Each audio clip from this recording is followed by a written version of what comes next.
I'm recording, by the way. I forgot to start, but yeah, let's record. We're starting the recording now. That's what topic of discussion I have often with my students. The idea there, what you can do is, number one, explain to them that you're going to operate with partners and basically raise money into a syndication for the acquisition of the deal. The typical two roadblocks that you may face is proof of funds and experience. Yes. So proof of funds, I think the answer is what I just said. You're going to explain to them, I have a network of high net worth individuals, and I don't have the money at hand now. We know we can raise, say, $1 million or 5 or 10, whatever.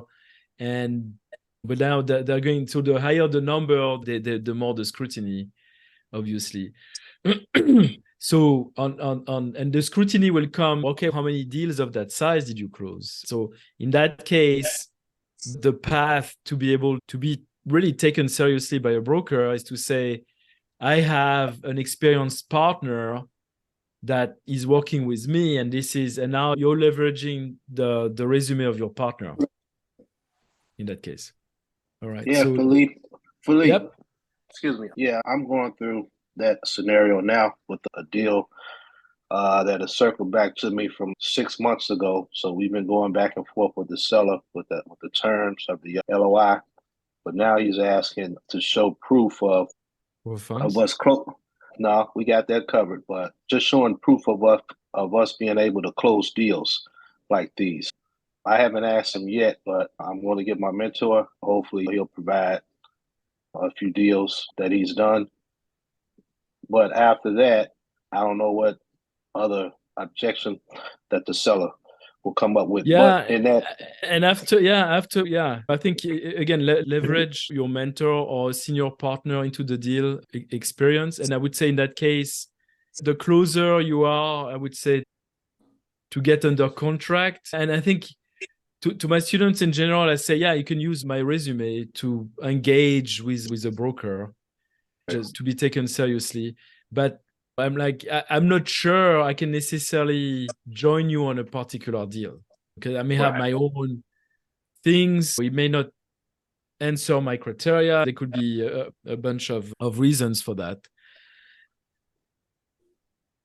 So then I would say, because for your deal, most likely you're going to have a KP, a key principal for the lender, right, to sign the loan. And that's where the lender will expect for the collectively all the GPs to have experience into those deals and so on. So I would say I would leverage at that point of time the resume of that key principal who will join you on that deal. okay. Make it more specific and relevant to that particular deal. Okay. Okay, so give me 1 second here. Yeah, I see somebody send me underwriting deals. Okay, so we are at the point you have deal flow, right? You receive deals, and now you have to basically make an evaluation of these deals. Are they good deals or bad deals? And for doing that, you're going to do underwriting. And I would say, to do things seriously, you'll spend like at the minimum like 2 hours, and you can reuse, simplify, and prepare templates to be more efficient. But it's time spent adds up quickly, and especially when this step here, reviewing the financial statements, the trailing 12 months, usually takes a little bit of time. And but then you prepare your model, and you're going to look at all these topics here, understand market, submarket, demographic, look at the comps for rents for renovated properties, look at taxes, insurance, probably look at your pro forma, and basically talk to a property manager to see the income and expenses, and also think about capex and high level at that point, to see if it makes sense or not. And obviously the maybe in 2 hours you can just move aside, or maybe less actually. Or the more time, then if it makes sense, you want to check and double check. And usually, if you want to bring a deal to the level where it's letter of intent ready, you're going to spend probably close to 20 hours. Right? So again, if you have any question, the goal is not to talk about specifics of underwriting. I'm sure we'll cover that in the future, but just to give like a rough idea of the steps. Yeah, just something to consider real quick. When you get your T12s, those statements, always make sure they're up to date, because I can't tell you how many times you would get some financial statements and they're old. So they're useless. So you spend the time underwriting that deal just to find out that, oh, wait, these are like 6 months old. So that's always important. You have all these off-market deals, or a wholesaler brings it to you and they'll bring you a 6 months old T12. So that's something always to look at as well. And then the pro forma, very important when you're at the front end, when you identify a property management company you're going to work with. That's always a key thing to use, because you want your performance to make sense. You want to make sure that that increase in rents are going to make sense. The expenses are going to make sense. So when you're underwriting, don't waste time unless you have that information.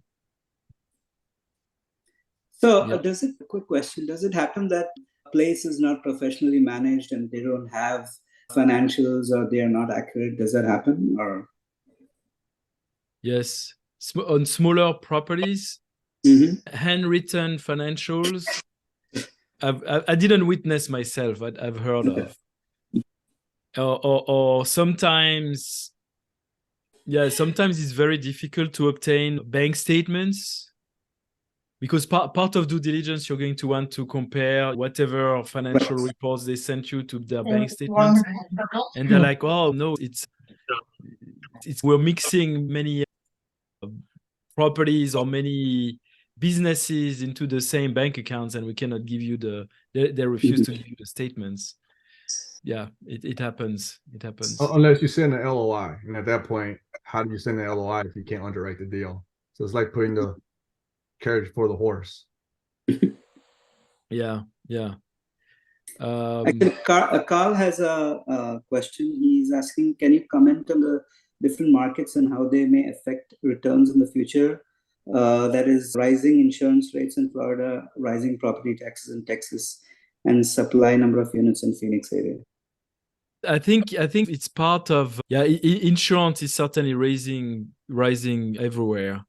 It's a common theme, and just 2 days ago we're doing a webinar about asset management, and that took a look back at a deal, and sure enough, insurance throughout increased. At the same time, for sure, that particular deal, the rents increased as well. So we're not like overly impacted.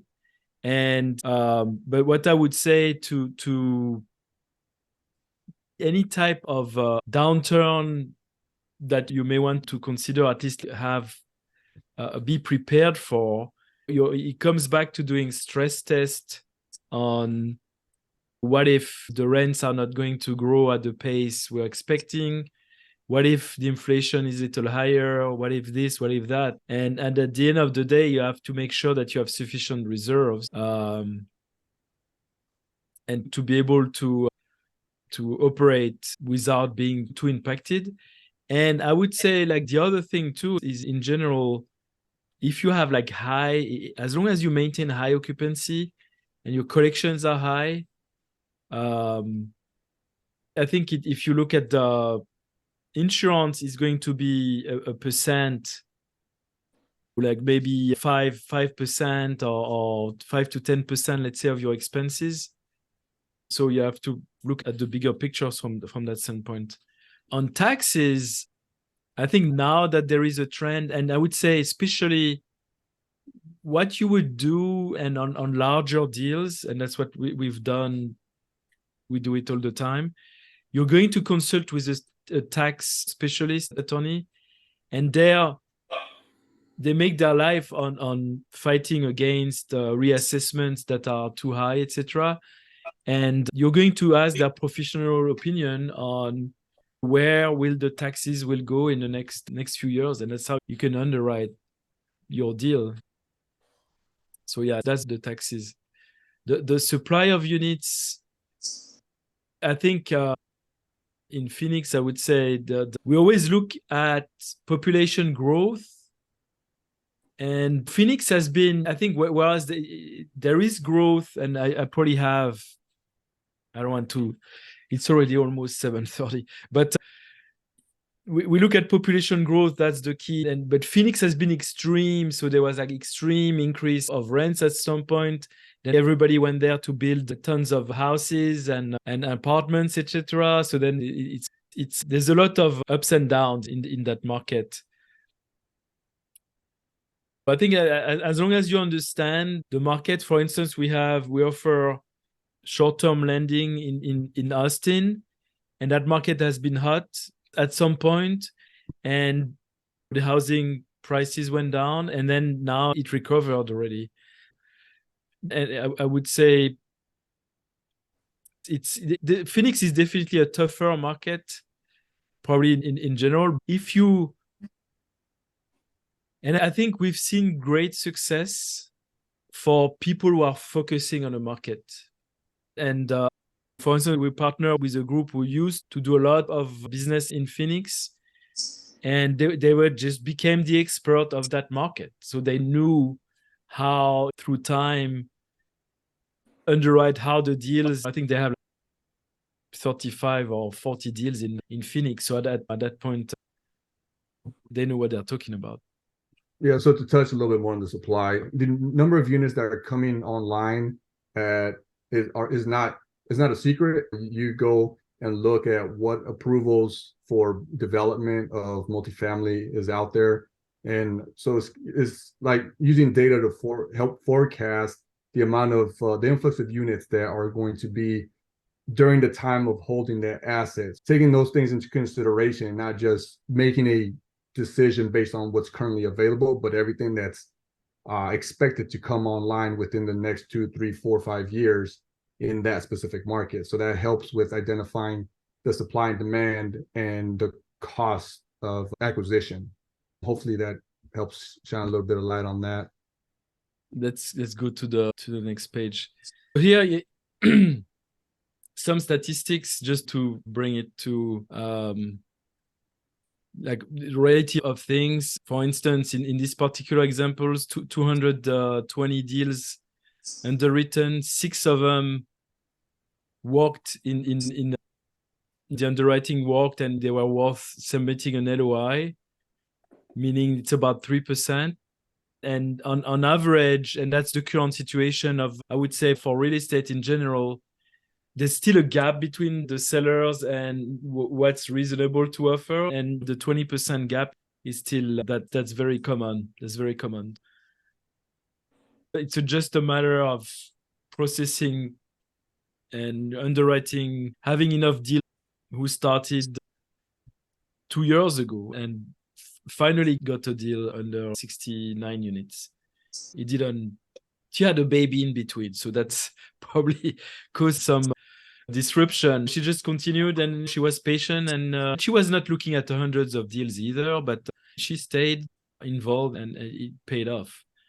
But so again, 3% of the deals will work approximately, and out of this 3% on that particular model, I'm not saying it's necessarily the true for everyone. When you are going to submit an LOI, you may have to submit between 5 and 10 LOIs to have one accepted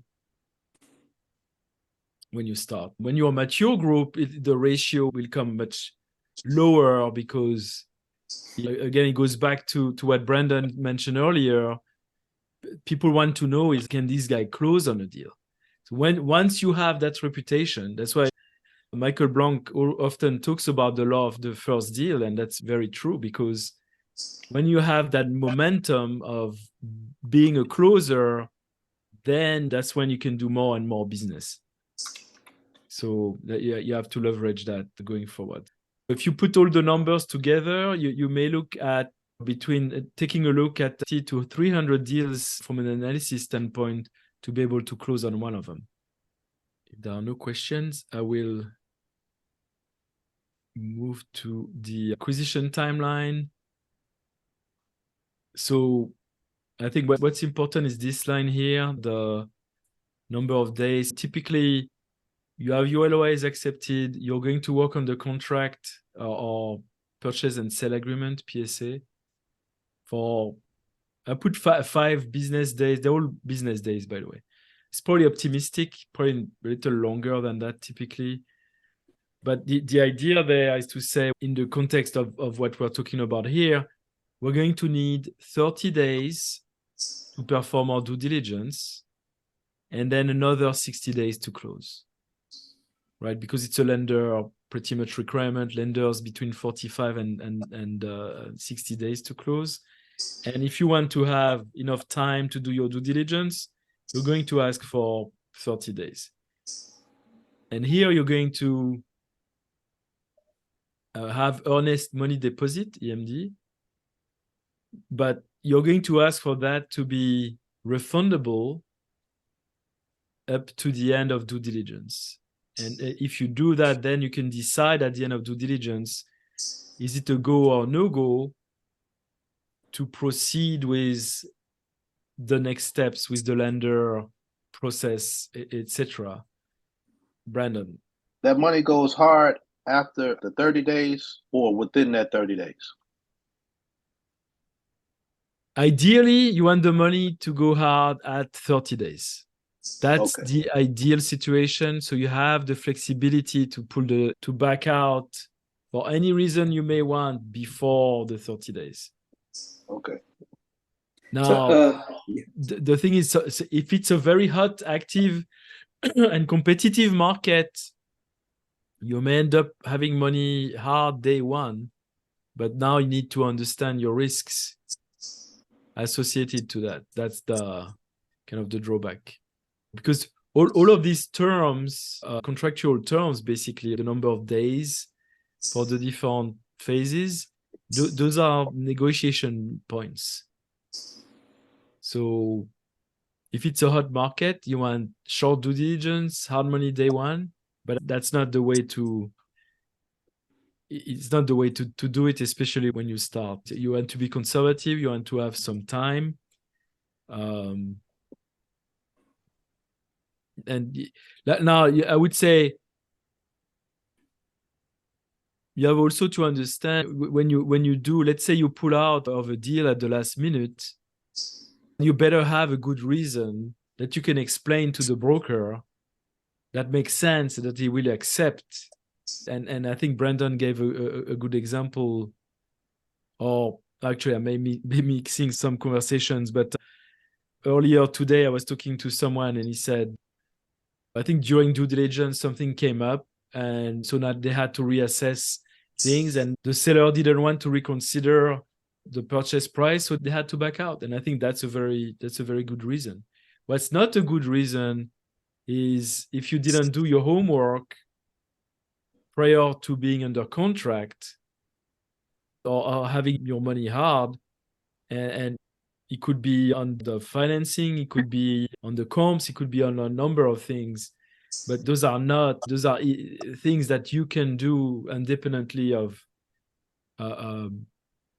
looking at doing due diligence on a deal, I would say.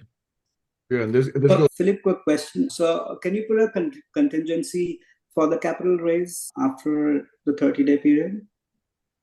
I've never heard of that. It's a good question, actually. But again, I think one of the questions before they're going to accept an LOI, they will qualify you as a reliable buyer who can close. So now you come at the end and say, I cannot raise the money. That's not an excusable term. Now you can have financing contingency, which is it's a little bit different. Our deal works at 6.5% interest rate, which is, let's say, it's not the case actually, but it's the market rate now. And if we go higher, it doesn't work. So I think that's what, at some point, you started to see a lot of these contingencies coming back. So yeah, I don't want to spend more time on this one right now. I just want to we have a little more time to talk. And asset management. So you've done the acquisition, done all the steps we've just spoken about. So in this high level timeline, we're at this stage. We've closed, and we're doing asset management is all like this, everything, the 3 to 5 years actually. Okay, we just had a full hour on that topic Tuesday, which was it's a different format that we do with our people on our list. And so here I just brought six bullet points to do a very quick summary. But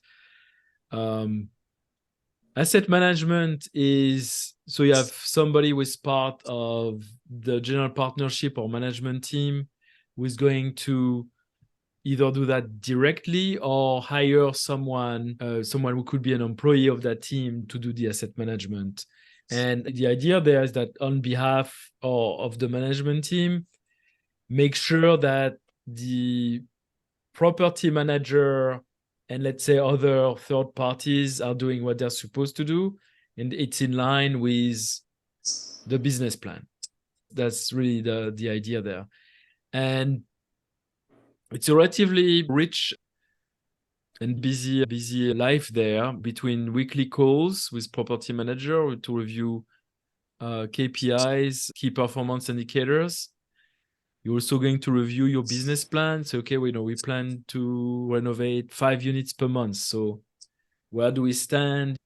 Did we start the work? What's the status, etc.? You want to track all your indicators there. Next, you have financial analysis. You're going on usually monthly and quarterly. So monthly, you would look at the income and expenses, take a closer look at it, anything out of the ordinary, check, compare to the budget to see if there is any variance. And then on quarterly, well, it depends, either monthly or quarterly, you're going to do an investor report reflecting the financials and any other pertinent information about the property and just how the business plan execution is going. Do you recommend monthly or quarterly, Billy? Monthly at the beginning. Okay. Definitely monthly at the beginning because it's a critical stage. At some point, you can switch to quarterly if there's nothing much happening.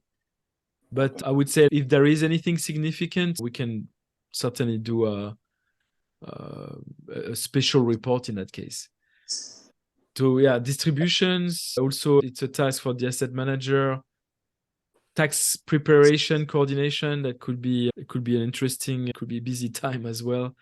And otherwise, on-site visits. Again, like very high level.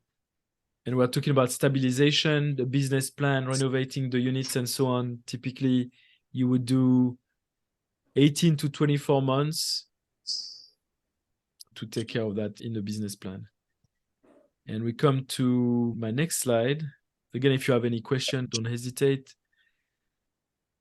And I just put together the refinance and disposition, the capital event. Obviously, it is different in nature because in one case, you're going to deal with a lender to refinance. And I would say typically you would do a refinance because you did a bridge loan, a temporary loan, because you didn't meet the agency, Fannie and Freddie requirements because of occupancy, for instance, or intense renovations. That's when you would do a refinance. So typically a little bit riskier deals, I would say, in general.